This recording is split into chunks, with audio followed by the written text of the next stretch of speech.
Baru-baru ini kita menyaksikan pertemuan antara Ketua Umum Partai Golkar yaitu Erlangga Hartarto dengan AHY di Cikeas. Pertemuan ini tentu saja di dalam semangat silaturahmi pasca bulan Ramadan atau silaturahmi, meskipun itu secara politik dibaca sebagai pertemuan untuk membuka arah kerjasama. Kerjasama seperti apa? Apakah meminta Golkar untuk bergabung dengan koalisi perubahan? Apakah akankah hal yang demikian itu terjadi? Golkar bergabung dan mendukung Anies sebagai capres dan AHY sebagai cawapres. Sepertinya hal demikian itu tidak mungkin untuk partai sebesar Golkar mendukung kader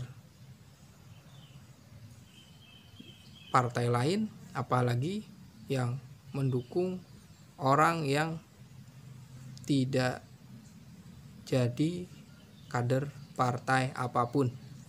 Ini tentu saja akan membuat banyak terheran-heran bagaimana mungkin Golkar bisa melakukan hal yang demikian. Hal ini sehingga tidak mungkin Golkar mendukung Anies. Kalau Erlangga mendukung secara pribadi itu sah-sah saja, tetapi sebagai institusi politik sepertinya tidak mungkin. Yang masih diperdebatkan, dipermasalahkan oleh Erlangga adalah tentang sistem proporsional tertutup. Mungkin hal ini belum selesai. Apakah akan sistem proporsional tertutup atau terbuka? Lalu apakah ketika yang diputuskan oleh MA adalah sistem proporsional terbuka, maka Erlangga bersama dengan Golkar akan mendukung atau bergabung dengan Ganjar Pranowo? Kita akan menyaksikannya. Tetapi kalau kubu dari Cikeas merasa bahwa Golkar akan mendukung pencalonan AHY menjadi cawapres, itu tentu saja dukungan, semangat mungkin bisa saja, tetapi dukungan resmi tidak akan terjadi. Dan Golkar pasti tahu menentukan arah perjuangan, menentukan cara berpolitik yang realistis, dan tentu saja Golkar memahami bahwa di dalam konsep kekuasaan itu memang terbagi-bagi, dan setiap yang memiliki pengaruh, yang memiliki elektabilitas, itulah yang harus didukung.